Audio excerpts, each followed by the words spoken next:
Bonjour à tous.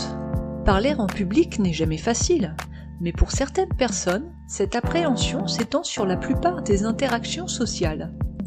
Ainsi, s'exprimer lors de réunions professionnelles, en soirée ou simplement échanger quelques mots avec son facteur ou son boulanger devient vite une épreuve pour les personnes timides. Ce phénomène intrigant présente deux principales caractéristiques. D'une part, une réaction émotionnelle excessive face à de nouveaux visages, et d'autre part, une familiarisation difficile, voire impossible avec autrui. En ce qui concerne la réaction émotionnelle excessive des timides, elle s'expliquerait par une hyperactivité au niveau de certaines zones du cerveau.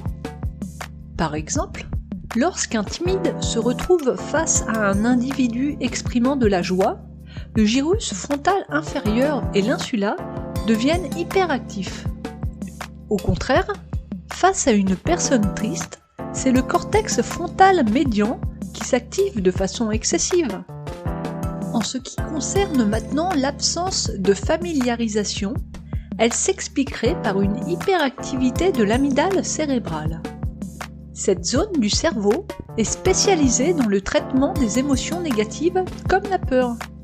Ainsi, lorsque nous rencontrons une personne pour la première fois, notre amygdale cérébrale s'active. Mais à mesure que nous croisons cette personne, l'activité de notre amygdale s'estompe et un processus de familiarisation se met en place.